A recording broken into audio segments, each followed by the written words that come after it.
Hello friends, कैसे हैं आप लोग। आशा करता हूँ आप सब सही होंगे, आपका दिन शुभ जा रहा होगा। तो अब पढ़ेंगे हम मौर्य साम्राज्य। ये लूसेंट से हम कर रहे हैं और हम एक एक टॉपिक जो लूसेंट का है उसको कवर करते हुए जा रहे हैं। तो ये टॉपिक थोड़ा सा बड़ा है, ठीक है। इसको पढ़ते हैं। मौर्य वंश का संस्थापक कौन था? चंद्रगुप्त मौर्य, जिसके बारे में हम पढ़ ही लिया है, ठीक है। इसके बाद चंद्रगुप्त मौर्य का जन्म 345 ईसा पूर्व में हुआ था। जो इंपॉर्टेंट होगा उस पर मैं टिक लगा दूंगा, तो आप उसका ध्यान रखिएगा, ठीक है। धनानंद को हराने में चाणक्य ने चंद्रगुप्त मौर्य की मदद की थी, जो बाद में चंद्रगुप्त का प्रधानमंत्री बना, ठीक है। चाणक्य जो थे उनका नाम 3 नाम थे। कौटिल्य, विष्णुगुप्त थे। उनके द्वारा लिखित पुस्तक थी अर्थशास्त्र, ठीक है, जिसका संबंध था राजनीति। जो राजनीतिक बुक है ना वो थी अर्थशास्त्र, ठीक है। किन्होंने लिखी थी? चाणक्य ने। चंद्रगुप्त मगध की राजधानी में 322 ईसा पूर्व में बैठा। चंद्रगुप्त जैन धर्म का अनुयायी था। चंद्रगुप्त ने अपना अंतिम समय कर्नाटक के श्रवणबेलागोला नामक स्थान पर बिताया। तो कहां पे बिताया? श्रवणबेलागोला नामक स्थान पर बिताया, कर्नाटक में। चंद्रगुप्त ने 305 ईसा पूर्व में सेल्यूकस निकेटर को हराया, ठीक है। सेल्यूकस निकेटर किसके सेनापति था? ठीक है, बताइएगा। हराया कब? हराया 305 ईसा पूर्व में। किसको? सेल्यूकस निकेटर को। सेल्यूकस निकेटर ने अपनी पुत्र कार्नेलिया की शादी चंद्रगुप्त मौर्य के साथ कर दी और युद्ध की संधि के शर्तों के अनुसार उसको 4 प्रांत दिए गए। किसको? चंद्रगुप्त को। काबुल, कंधार, हेरात एवं मकरान। चंद्रगुप्त मौर्य ने जैनी गुरु भद्रबाहु से जैन धर्म की दीक्षा ली थी। बहुत इंपॉर्टेंट। तो 2 थे, स्थूल बाहु और भद्रबाहु। तो उन्होंने किससे ली थी? जैनी गुरु भद्रबाहु से। मेगास्थनीज सेल्यूकस निकेटर का राजदूत था, जो चंद्रगुप्त के दरबार में रहता था। तो मेगास्थनीज किसका राजदूत था? सेल्यूकस निकेटर का, जो किसके दरबार में रहता है? चंद्रगुप्त मौर्य के। मेगास्थनीज द्वारा लिखी गई पुस्तक इंडिका है, ठीक है। मेगास्थनीज द्वारा लिखी गई पुस्तक कौन सी? इंडिका है। चंद्रगुप्त मौर्य और सेल्यूकस के बीच हुए युद्ध का वर्णन एपियानस ने किया है। प्लूटार्क के अनुसार चंद्रगुप्त ने सेल्यूकस को 500 हाथी उपहार में दिए थे, ठीक है।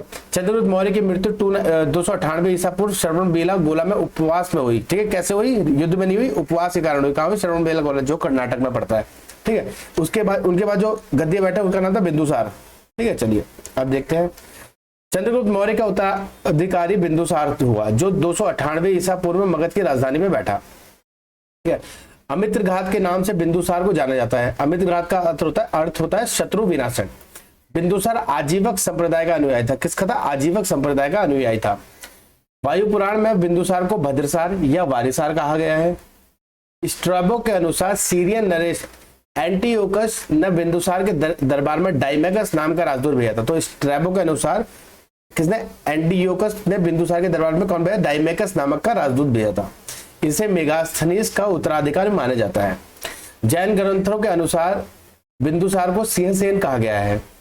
बिंदुसार के शासनकाल में तक्षशिला में 2 विद्रोह का वर्णन है, ठीक है। तक्षशिला में 2 विद्रोह हुए थे। इन विद्रोह को दबाने के लिए बिंदुसार ने पहले सुसीम को भेजा और बाद में अशोक को भेजा। एथिनियस के अनुसार बिंदुसार ने सीरिया के शासक एंटीओकस एक से मदिरा, सूखे अंजीर एवं दार्शनिक भेजने की प्रार्थना की थी। तो किससे की थी? कौन? सीरिया के शासक थे एंटीओकस फर्स्ट, ठीक है। उनसे क्या की थी? मदिरा, सूखे अंजीर एवं दार्शनिक भेजने की प्रार्थना की थी। बौद्ध विद्वान तारानाथ ने बिंदुसार को 16 राज्यों का विजेता बताया। जिसमें मैं टिक कर रहा हूँ ना वो थोड़े ज्यादा इंपॉर्टेंट पेपर में पूछे गए हैं, ठीक है। बाकी तो इंपॉर्टेंट सभी है, लेकिन ये थोड़े कुछ ज्यादा इंपॉर्टेंट, ठीक है। अब हम पढ़ेंगे इसके बाद। उनके उत्तराधिकारी जो है वो है बिंदुसार। बिंदुसार के उत्तराधिकारी हुए वो है अशोक। बिंदुसार का उत्तराधिकारी अशोक महान हुआ 269 ईसा पूर्व मगध की राजगद्दी में बैठा। राजगद्दी में बैठने के समय अशोक अवंती का राज्यपाल था, ठीक है। कहां का था? अवंती का राज्यपाल। मास्की एवं गुर्जरा जो अभिलेख है, अशोक का नाम अशोक मिलता है। क्या कौन से कहां पर किस अभिलेख में मिलता है? मास्की एवं गुर्जरा अभिलेख में। पुराणों में अशोक को अशोक वर्धन कहा गया है। अशोक ने अपने अभिषेक के 8वें वर्ष लगभग 261 ईसा पूर्व में कलिंग पर आक्रमण किया और कलिंग की राजधानी तौसली पर अधिकार कर लिया, ठीक है। जब उनका राज्याभिषेक हुआ जिस टाइम पे, ठीक है, 269 ईसा पूर्व में, उसके 8 साल बाद 261 ईसा पूर्व में कलिंग पर आक्रमण किया और उसकी जो राजधानी थी तौसली पर आक्रमण करके उसको अपने कब्जे में ले लिया, ठीक है। तो यही कलिंग का जो युद्ध था, इसी के बाद अशोक का मन बदल गया था युद्ध से, ठीक है। आगे देखते हैं।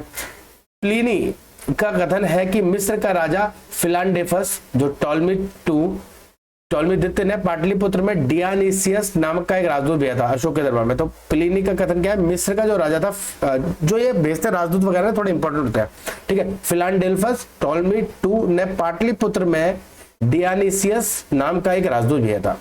उपगुप्त नामक बौद्ध भिक्षु से ने अशोक को बौद्ध धर्म की दीक्षा दी थी। तो किसने बौद्ध धर्म? ये बहुत इंपॉर्टेंट है, ठीक है, बहुत इंपॉर्टेंट है। उपगुप्त नामक बौद्ध भिक्षु ने अशोक को बौद्ध धर्म की दीक्षा दी थी। किसने दी? उपगुप्त। अशोक ने आजीविकों को रहने हेतु बराबर की पहाड़ियों में 4 गुफाओं का निर्माण करवाया था, जिसका नाम था कर्ज, चौपार, सुदामा और विश्वझोपड़ी। ठीक है, विश्वझोपड़ी कैसे बनाई थी? अशोक ने कहा पे? बराबर की पहाड़ियों में। ये भी इंपॉर्टेंट है, क्वेश्चन काफी कई बार पूछा गया है। अशोक के पौत्र दशरथ ने आजीविकों को नागार्जुन गुफा प्रदान की थी। ठीक है, अशोक की माता का सुब्रदांगी था। अशोक ने बौद्ध धर्म के प्रचार के लिए अपने पुत्र महेंद्र एवं पुत्र संघमित्रा को श्रीलंका भेजा था। तो अशोक ने किसको भेजा था? अपने पुत्र और पुत्री को। पुत्र का नाम था महेंद्र और पुत्री का नाम था संघमित्रा को श्रीलंका किस लिए भेजा? बौद्ध धर्म के प्रचार के लिए। भारत में शिलालेख का प्रचलन सर्वप्रथम अशोक ने किया। तो शिलालेख का सर्वप्रथम प्रचलन किसने स्टार्ट किया था? वो क्या था आपका? अशोक ने।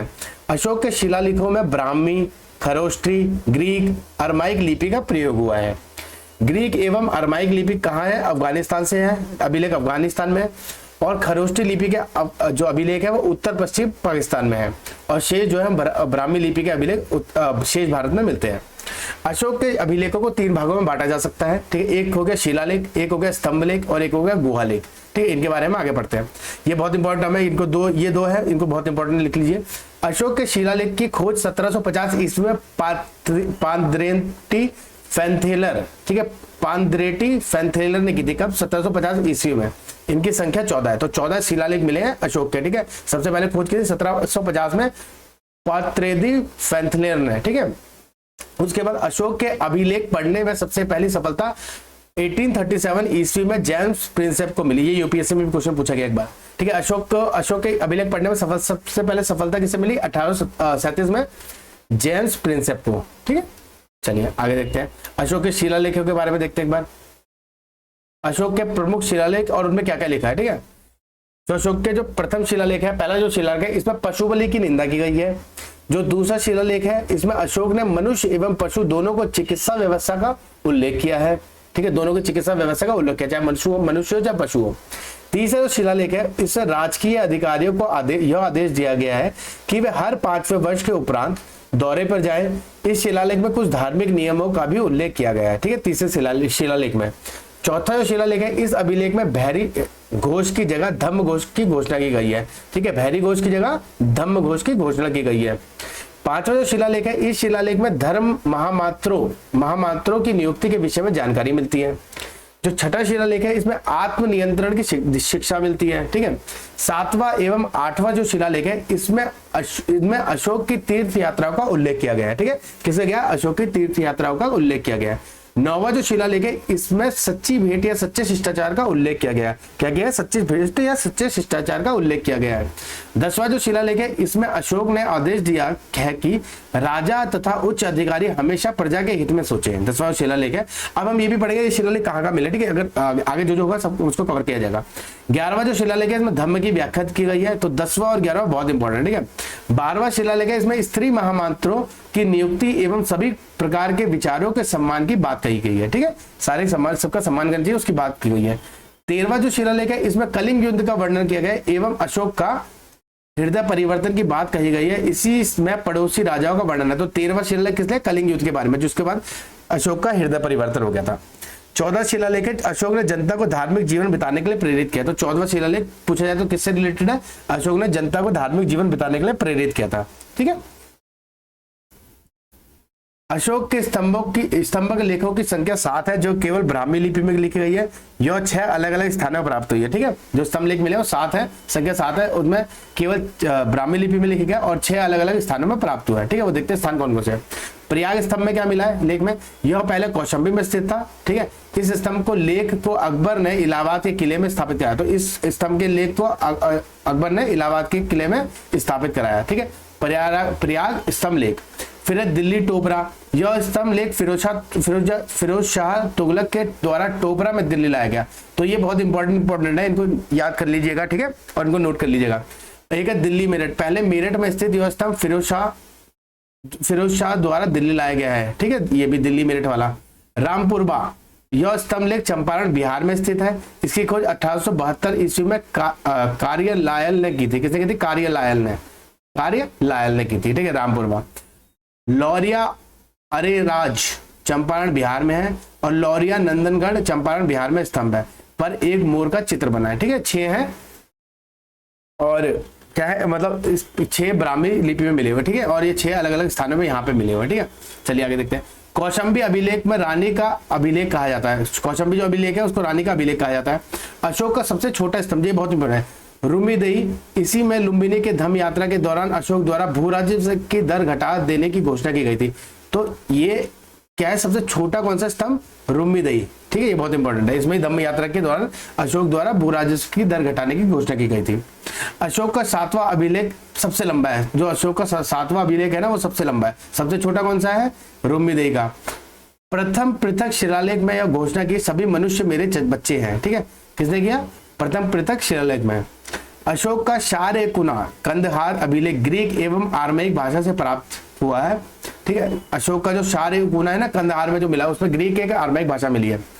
साम्राज्य में मुख्यमंत्री एवं पुरोहितों की नियुक्ति के पूर्व इनके चरित्र को काफी जांच परखा जाता था, जिसे आपदा परीक्षण कहा जाता था। तो साम्राज्य में जब कभी भी नियुक्ति की जाती थी मुख्यमंत्री या पुरोहितों की, तो उनके चरित्रों को पहले जांच परखा जाता था और उसे कहा जाता उपदा परीक्षण, ठीक है। एक देखते हैं मौर्य प्रांत और उसकी राजधानी क्या कहती है, ठीक है। मौर्य जो प्रांत है, उत्तरापद उसकी राजधानी तक्षशिला, अवंती की राजधानी थी उज्जैनी, कलिंग की थी तोसली, दक्षिणापद की थी सुवर्णगिरी, प्राची पूर्वी प्रांत की थी पाटलिपुत्र, ठीक है। अब क्या है, अब यहाँ देखते हैं। सम्राट की सहायता के लिए एक मंत्री परिषद होती थी जिसमें सदस्यों की संख्या 12, 16 या 20 हुआ करती थी, ठीक है। अर्थशास्त्र में शीर्ष अधिकारी के रूप में तीर्थ का उल्लेख मिलता है, जिसे महामात्र भी कहा जाता था। इसकी संख्या 18 थी। अर्थशास्त्र में चर जासूस को कहा जाता था, ठीक है, मैं चर जासूस को कहा जाता था। अशोक के समय मौर्य साम्राज्य में प्रांतों की संख्या 5 थी। प्रांतों को चक्र कहा जाता था, ठीक है, ये अलग अलग नाम है। और अर्थशास्त्र में कि लोग किसको क्या क्या कहा गया वो भी दिया हुआ, वो इसके बारे में चर्चा करेंगे। प्रांतों के प्रशासक कुमार या आर्यपुत्र या राष्ट्रिक कहलाते थे, ठीक है। प्रांतों के प्रशासक जो थे एडमिनिस्ट्रेटर। प्रांतों का विभाजन विषय में किया गया था जो विषयपति के अधीन होता था। तो प्रांतों का जो विभाजन हुआ था विषय में किया गया था, इसका जो जिसके किसके अधीन होता है, विषयपति के। प्रशासन की सबसे छोटी इकाई ग्राम थी। जो प्रशासन की सबसे छोटी इकाई थी ग्राम थी, जिसका मुख्य था ग्रामिक, ठीक है, ग्रामिक कहलाता था। प्रशासक की सबसे छोटा गोप था जो 10 ग्रामों का शासन संभालता था। मेगास्थनीज के अनुसार नगर का प्रशासन 30 सदस्यों का एक मंडल करता था जो 6 समितियों में विभाजित था। प्रत्येक समिति में 5 सदस्य होते थे, ठीक है, ये मेगास्थनीज के अनुसार है।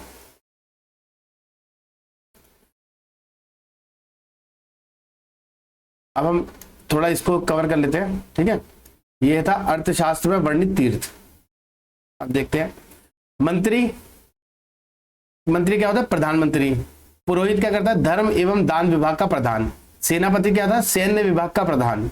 युवराज कौन था, राजपुत्र। द्वारिक क्या हुआ करता था, राजकीय द्वारा रक्षक, ठीक है, द्वारिक।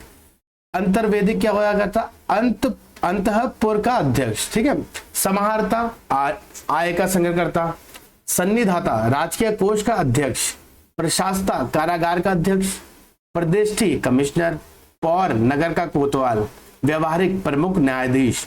नायक नगर रक्षक का अध्यक्ष। कर्मांतिक उद्योगों एवं कारखानों का अध्यक्ष। मंत्रिपरिषद अध्यक्ष। दंडपाल सेना का सामान एकत्र करने वाला। दुर्गपाल दुर्ग रक्षक। अंतपाल सीमावर्ती दुर्गों का रक्षक, ठीक है। तो आई होप आपको सब याद, मतलब आप याद कर ले इसको, क्योंकि ये क्वेश्चन में पूछा जाता है कि इसका मतलब क्या होता है। अंतपाल का मतलब क्या है, सीमावर्ती दुर्गों का रक्षक, ठीक है। अब इसको देखते हैं हम थोड़ा सा जो रह गया था।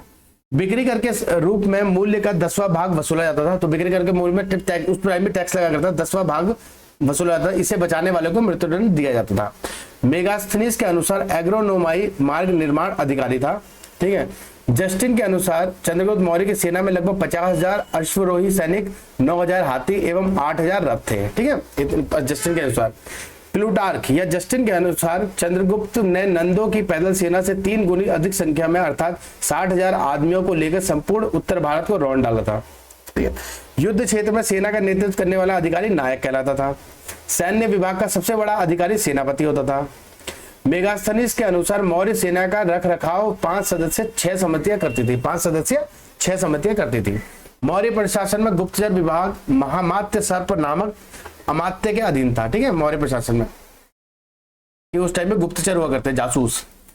अर्थशास्त्र में गुप्तचर को गुण परुष कहा गया। क्या गुप्तचर को क्या गया, गुण परुष कहा गया है।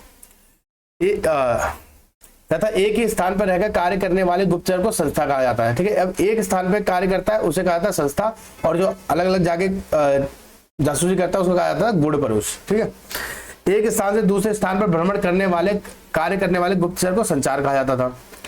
अशोक के समय जनपदीय न्यायालय के न्यायाधीश को राजू कहा जाता था। ठीक, क्या कहा जाता था? राजू कहा जाता था। अशोक के समय जनपदीय न्यायालयों के न्यायाधीशों को राजू कहा जाता था। सरकारी भूमि को सीता भूमि कहा जाता था, बहुत इंपॉर्टेंट, सरकारी भूमि को कहा जाता था सीता भूमि। बिना वर्षा की अच्छी खेती होने वाली भूमि को अदेव मात्रिक कहा जाता था। ठीक है, जो बिना वर्षा के भी जहां अच्छी खेती हो जाए उसे कहा अदेव मात्रिक कहा जाता था। मेगास्थनी ने भारतीय समाज को 7 वर्गों में विभाजित किया था। ठीक है, 7 वर्ग कौन थे? दार्शनिक, किसान, अहीर, कारीगर, सैनिक, निरीक्षक एवं सभासद। ठीक है, मेगास्थनी ने 7 वर्गों में विभाजित किया था। स्वतंत्र वैश्यावृत्ति को अपनाने वाली महिला रूपा जीवा कहलाती थी। तो स्वतंत्र वैश्यावृत्ति को अपनाने वाली महिला को क्या कहा जाता था? रूपा जीवा। नंद वंश के विनाश करने में चंद्रगुप्त मौर्य ने कश्मीर के राजा प्रवर्तक की सहायता ली थी। तो नंद वंश जब उन्होंने विनाश किया तो चंद्रगुप्त मौर्य ने किसकी सहायता ली थी? कश्मीर के राजा प्रवर्तक की। इंपॉर्टेंट है, याद रखेगा। मौर्य शासन 137 वर्षों तक चला। मौर्य वंश का अंतिम शासक कौन था? बृहद्रथ। कौन था? बृहद्रथ। इसकी हत्या इसके सेनापति पुष्यमित्र शुंग ने की 185 ईस्वी पूर्व में की, और मगध में शुंग वंश की नींव डाली। ठीक है, इसके हत्या किसने की? सेनापति पुष्यमित्र शुंग ने। तो शुंग वंश का जो पहला जो राजा किसने इस वंश की स्थापना की? वो था पुष्यमित्र शुंग वंश की। ठीक है, और मौर्य वंश का अंतिम शासक कौन था? बृहद्रथ। तो आगे थोड़ा सा देख लेते हैं, ऊपर के जो नोट्स थे वो भी देख लेते हैं। देखो, प्रशासनिक समिति और उसके कार्य। प्रथम समिति, ठीक है, प्रथम समिति क्या था? उसका कार्य का उद्योग एवं शिल्प कार्यों को निरीक्षण करना। द्वितीय क्या था? विदेशियों की देखरेख करना। तृतीय क्या था? जन्म मरण का विवरण करना। ठीक है, 6 सदस्य 6 समितियां होती थी। ठीक है, 5 सदस्य 6 समितियां। और क्या चतुर्थ क्या होता है? व्यापार वाणिज्य की देखभाल करते थे। पंचम क्या करते हैं? निर्मित वस्तुओं के विक्रय का निरीक्षण करते थे। षष्ठ क्या करते हैं? बिक्री कर वसूल करना। ठीक है, सेना समिति एवं उसके कार्य। ठीक है, सेना समिति एवं उसके कार्य। प्रथम जो समिति थी उसके कार्य क्या थे? जल सेना की व्यवस्था। द्वितीय की यातायात एवं रसद की व्यवस्था। तृतीय की पैदल सैनिकों की देखरेख। चतुर्थ की अश्वारोहियों की सेना की देखरेख। पंचम की गज सेना की देखरेख, और षष्ठ की रथ सेना की देखरेख। ठीक है, ये सेना समितियां थी, और ऊपर वाली प्रशासनिक समिति थी। ठीक है, अब आज हमने ये मौर्य साम्राज्य के बारे में काफी कुछ पढ़ा। ठीक है, इसको आप काफी चीज याद कर लिए। इसके बाद हम पढ़ेंगे ब्राह्मण साम्राज्य के बारे में। ठीक है, देखने के लिए धन्यवाद। देखते रहिए, पढ़ते रहिए, समझते रहिए। आपका दिन शुभ हो।